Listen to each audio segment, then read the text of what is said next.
सरहद के उस पार एक और बड़ी जानकारी आपको देते हैं पाकिस्तान से, क्योंकि पाकिस्तान से भी आज खबर आई कि शहबाज शरीफ की कैबिनेट ने आज शपथ ले ली है। और खबर आपको बता दें कि शहबाज शरीफ की कैबिनेट में बिलावल भुट्टो शामिल नहीं है। और आखिर क्यों शामिल नहीं है, ये सबसे बड़ा सवाल है। बिलावल भुट्टो की पार्टी पीपीपी के 9 मंत्रियों को शामिल किया गया है सरहद से उस पार की, यानी पाकिस्तान पड़ोसी मुल्क से। आपको बड़ी जानकारी दे रहे हैं, जब शहबाज शरीफ की कैबिनेट ने शपथ तो ले ली, लेकिन शहबाज शरीफ की कैबिनेट में बिलावल भुट्टो नदारद रहे, यानी बिलावल भुट्टो को शामिल ही नहीं किया गया। और कैबिनेट में आखिर शामिल क्यों नहीं हुए बिलावल भुट्टो, ये सबसे बड़ी जो जानकारी हम आपको दे रहे हैं उस वक्त की, ये सबसे बड़ा सवाल भी है कि आखिर क्यों बिलावल भुट्टो की वो तस्वीर नहीं देखने को मिली है। फिलहाल 9 मंत्री बताए जाते हैं कि बिलावल भुट्टो की पार्टी पीपीपी से 9 मंत्री शामिल हुए हैं। हालांकि अगर हम बात करें तो इमरान खान को हटाने के लिए जिस तरीके से पूरा विपक्ष एक हुआ था, अब वो सत्ता में आ चुका है, लेकिन कब तक ये सत्ता पर काबिज रहेंगे, क्योंकि अगर बात करें ना अलग अलग पार्टियों की, तो अलग अलग पार्टियों में अभी से बगावत के सुर कहीं ना कहीं देखने को मिल रहे हैं। और ये कहा जा रहा है कि आगे आने वाले समय में जल्द से जल्द चुनाव भी हो सकते हैं। फिलहाल ये तो वक्त ही बता पाएगा कि पाकिस्तान की राजनीति में अभी और कितना भूचाल आना बाकी है, लेकिन जानकारी हम आपको बड़ी देने की कोशिश कर रहे हैं कि शहबाज शरीफ की कैबिनेट ने आज शपथ ले ली है और शहबाज शरीफ की कैबिनेट में बिलावल भुट्टो नदारद रहे हैं। बिलावल भुट्टो को जगह नहीं दी गई है और बिलावल भुट्टो की पार्टी से फिलहाल 9 मंत्रियों को शामिल किया गया है। जानकारी बड़ी है, खबर बड़ी है और तस्वीरें भी हम आपको दिखाने की कोशिश कर रहे हैं कि किस तरीके से मंत्री शपथ ले रहे हैं। लेकिन जो ये मिक्स पॉलिटिक्स इस वक्त पाकिस्तान के अंदर हम देख रहे हैं, वो आवाम का कितना भला कर पाएगी, या फिर राजनीति पाकिस्तान के अंदर हम देखते आएंगे कि आवाम के लिए कोई काम नहीं होगा और पाकिस्तान की राजनीति में सिर्फ हलचल होती रहेगी। ये तस्वीर कब तक आखिर देखने को मिलेगी, ये तो वक्त ही बता पाएगा। लेकिन हर एक तस्वीर, हर एक जानकारी सरहद के उस पार की हम आपको देते रहेंगे 5 के 5 प्रोग्राम में। और इसी कड़ी में हम आपको ये बड़ी जानकारी दे रहे हैं क्योंकि पाकिस्तान की सत्ता पर अब शहबाज शरीफ का कब्जा है, यानी नवाज शरीफ के भाई हैं। और उन्होंने जिस तरीके से इमरान खान पर हल्ला बोला, या फिर आप यूं कहिए कि तमाम विपक्षी पार्टियों ने जो इमरान खान के खिलाफ मोर्चा खोला, उसमें वो सफल साबित हुए। और आज जो तस्वीर नजर आई वो कैबिनेट की थी, जब कैबिनेट के कई नेता बन गए हैं इन पार्टियों के, जिसमें बिलावल भुट्टो की पार्टी के 9 मंत्री शामिल बताए जाते हैं। हालांकि पीएमएल अलग अलग पार्टियों का जिक्र करें तो अलग अलग पार्टियों के जो नेता हैं वो नजर आए हैं तस्वीरों में। संजीव श्रीवास्तव साहब इस वक्त हमारे साथ जुड़ रहे हैं, विदेश मामलों के जानकार हैं। संजीव जी बहुत बहुत शुक्रिया 5 के 5 में अपना समय देने के लिए, आपका आभार। संजीव जी क्या कहेंगे, क्योंकि बिलावल भुट्टो साहब और मौलाना साहब को जगह नहीं मिली है कैबिनेट के अंदर, बगावत के सुर अभी से ही तो नहीं नजर आ रहे हैं, क्योंकि बिलावल भुट्टो साहब एक समय ऐसा था कि वो प्रधानमंत्री के दावेदार कहे जा रहे थे कि बिलावल भुट्टो प्रधानमंत्री पाकिस्तान के बनेंगे, लेकिन इमरान खान को हटाने के लिए सब पार्टियां एक हो गईं। और हमने देखा कि आज कैबिनेट में किस किस को जगह मिल गई। बिलावल भुट्टो साहब क्या जानबूझ के पीछे हट गए हैं कि अब आगे आने वाले समय में चुनाव होंगे तो मेरी इमेज खराब ना हो जाए, क्योंकि पाकिस्तान में कहा जा रहा था कि उन्हें विदेश मंत्री बनाया जा सकता है, और जब वो विदेश मंत्री बन जाते तो उनकी इमेज यही रह जाती, और जब चुनाव में जाते तो आगे पाकिस्तान के पीएम का चेहरा नहीं बन पाते। क्या यही वजह रही कि अपने आप को अलग रखा गया बिलावल भुट्टो की तरफ से, या कुछ और वजह है? बिलावल भुट्टो हो, चाहे वो मरियम नवाज हो, चाहे वो जो अन्य मौलाना जो इस समय जो पाकिस्तान के प्रमुख लीडर हैं, उनकी बात हो, जाहिर है कि ये जो बड़े नेता हैं विभिन्न पार्टीज के, वो आने वाले इलेक्शंस को ध्यान में रखते हुए अपने आप को एक बड़े चेहरे के तौर पे पेश करना चाहते हैं। और उनकी निसंदेह ये मंशा है कि एक बड़े चेहरे के तौर पे अपने कद को लगातार बड़ा करते हुए और लगातार जनता के बीच में एक इस तरीके के फेस के साथ जाया जाए। यदि ऐसी कोई संभावना बनती है कि उनकी पार्टी की सरकार जो है सत्ता में आती है, तो वो अपने आप को एक प्रधानमंत्री के रूप में पेश कर पाए, तो ये एक अपने आप को बड़े कद को दिखाने की जो कवायद है उसका भी हिस्सा हो सकता है। जबकि कि यदि वो कोई विदेश मंत्री का पद लेते या कोई अन्य बड़े पोर्टफोलियो को लेते तो उससे भी उनके इमेज से कोई ज्यादा फर्क नहीं पड़ता। लेकिन ऐसा देखा जाता है, ऐसा भारतीय राजनीति में भी देखा जाता है, अन्य देशों की राजनीति में देखा जाता है कि जो राजनीतिज्ञ होते हैं, जो बड़े राजनेता होते हैं, वो अपने आप को बड़े पदों के लिए ही ऐसा लगता है कि तैयार करते हैं। और जब वो अवसर आता है तो उसे धारण भी कर लेते हैं और अपनी इमेज को लगातार वो बड़ी बना के रखना चाहते हैं और छोटे जो पद होते हैं, अपेक्षाकृत जो छोटे पद होते हैं उनसे वो दूरी बनाए रखते हैं। तो ये राजनीतिक की जो कवायदें होती हैं उनका हिस्सा है। अनेक देशों में ये देखा जाता है और ये पाकिस्तान में भी हो सकता है। लेकिन ये जो सरकार बनी है, ये जो सरकार है, ये जाहिर है कि एक 11 विपक्षी के दल हैं, उनका जो गठबंधन है वो सत्ता में आ गया है। लेकिन एक बात मैं स्पष्ट रूप से देख पा रहा हूँ कि पाकिस्तान में आने वाले समय में राजनीतिक अस्थिरता बनी रहेगी। ये जो सरकार है ये एक कमजोर सरकार है और इसका भविष्य बहुत लंबा नहीं है। यदि ये सरकार एक वर्ष भी अपना कार्यकाल पूरा कर ले तो ये इसके लिए बहुत बड़ी बात होगी। और जैसे जैसे इलेक्शन नजदीक आएंगे वैसे वैसे ये जो विपक्षी दलों की जो सरकार बनी है, जो सत्ता में आ गए हैं, उनके बीच के जो मतभेद हैं वो भी गहराते हुए नजर आ सकते हैं। उनके बीच की जो दरारें हैं वो गहरी होती नजर आ सकती हैं। ये सभी अब इलेक्शन की तैयारी में जैसे जैसे जुटेंगे वैसे वैसे ये एक दूसरे से दूरी बनाना शुरू करेंगे और ऐसे में ये जो सरकार है शहबाज शरीफ की, इसका भविष्य बहुत लंबा मैं नहीं देखता।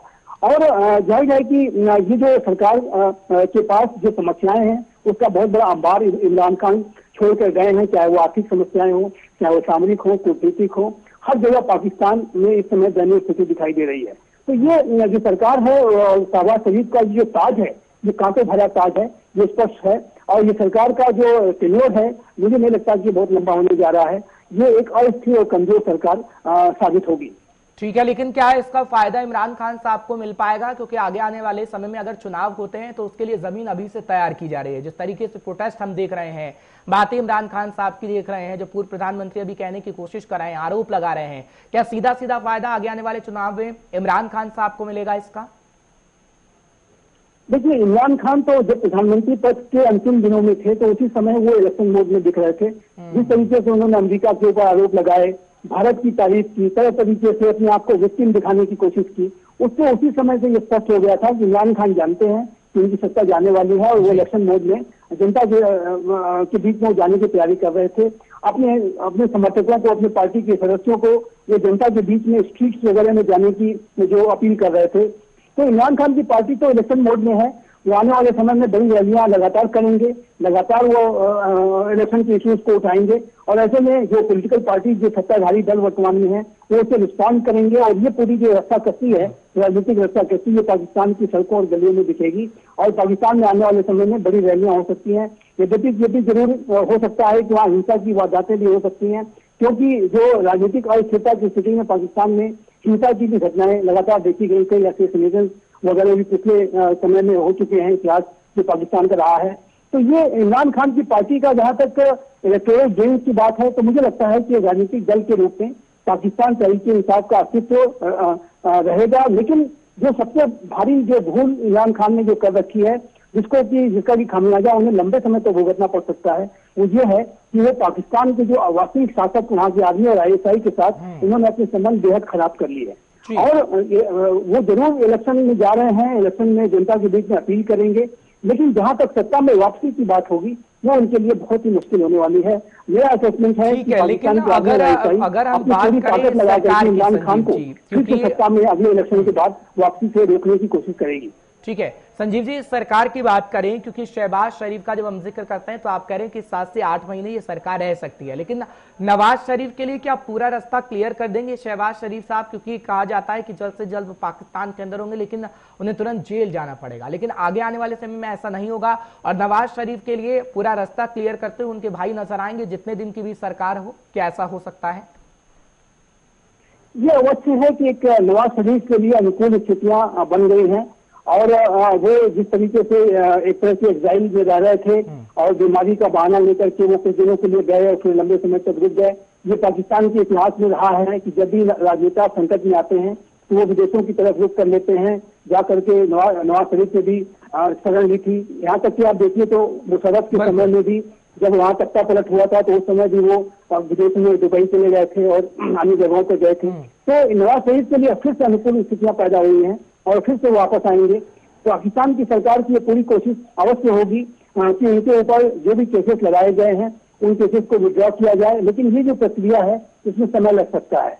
और लेकिन नवाज शरीफ जो कि एक बीमारी के आधार पर लंबे समय तक अस्पताल वगैरह में भी उन्होंने अपना समय बिताया है। उस तरीके के जो कवायदे पाकिस्तान के राजनीतिक भी करते हैं, वैसे कोई कवायद करने या कोई उनको जब भी जेलों में भी अगर रखा जाता है तो उनकी अपनी सरकार होने की वजह से वहां पर भी जो पाकिस्तान की जो कड़वी सच्चाई है कि वहाँ पे जिस तरह से आतंकियों को और कहते हैं ना कि सच्चाई सच्चाई होती है, चाहे फिर पाकिस्तान की हो या किसी और देश की, और जो कड़वा सच पाकिस्तान का है वो कहीं ना कहीं सामने रखा जाना चाहिए। संजीव जी, जिस बात को हम भी कह रहे हैं। बहुत बहुत शुक्रिया संजीव जी तमाम जानकारी पहुंचाने के लिए और खासतौर पर बातचीत करने के लिए पाकिस्तान को लेकर। फिलहाल विदेश मामलों के जानकार थे और बता रहे थे कि पाकिस्तान की राजनीति में कौन सा घटनाक्रम घटने वाला है।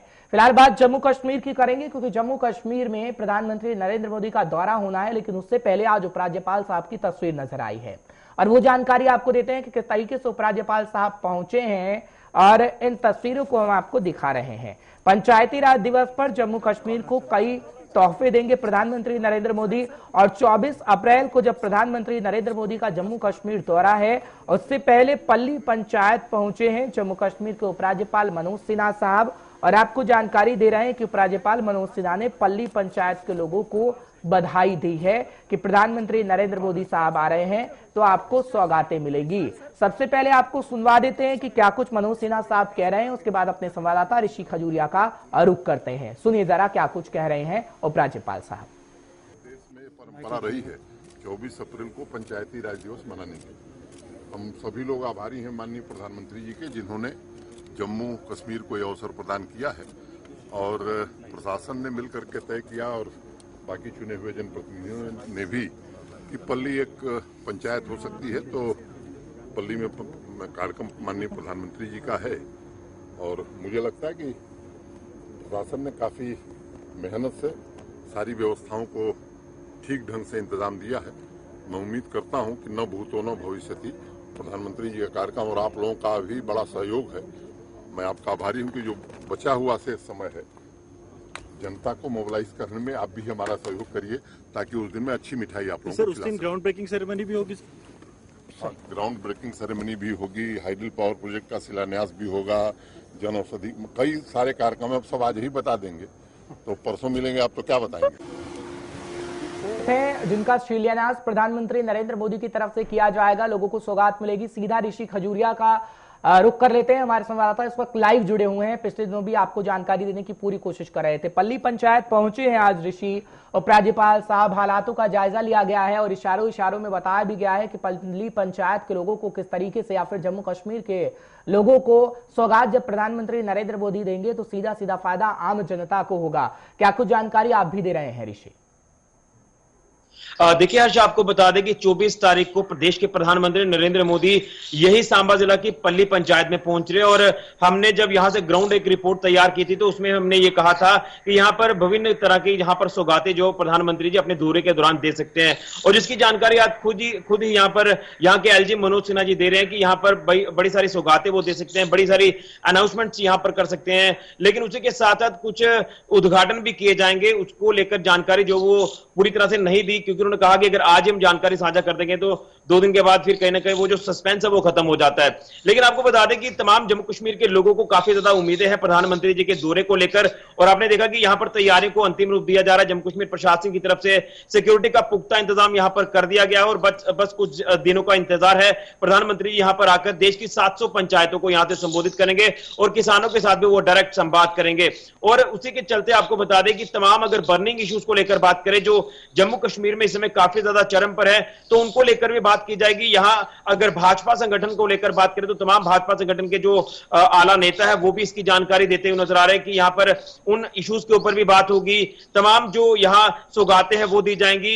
लेकिन अब देखना यह है कि क्या कुछ सौगातें यहां पर दी जाती है प्रधानमंत्री जी की तरफ से। और इस पल्ली पंचायत को ऑलरेडी एक सौगात जो वो मिल चुकी है, जो कि सोलर पैनल यहां पर इंस्टॉल किया गया है। विदेशों की तरफ रुख कर लेते हैं, जाकर के नवाज शरीफ में भी शरण ली थी। यहाँ तक कि आप देखिए तो मुशर्रफ के समय में भी जब वहाँ तख्ता पलट हुआ था तो उस समय भी वो विदेश में दुबई चले गए थे और अन्य जगहों पर गए थे। तो नवाज शरीफ के लिए फिर से अनुकूल स्थितियां पैदा हुई हैं और फिर से वापस आएंगे। तो पाकिस्तान की सरकार की ये पूरी कोशिश अवश्य होगी कि उनके ऊपर जो भी केसेस लगाए गए हैं उन केसेस को विड्रॉ किया जाए, लेकिन ये जो प्रक्रिया है इसमें समय लग सकता है।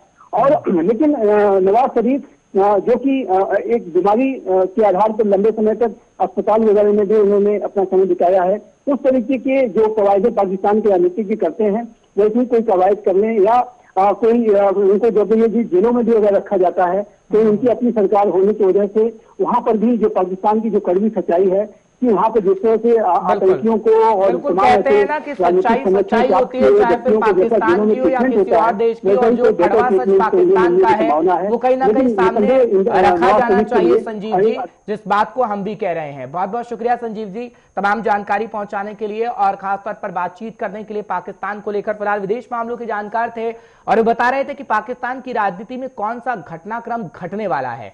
फिलहाल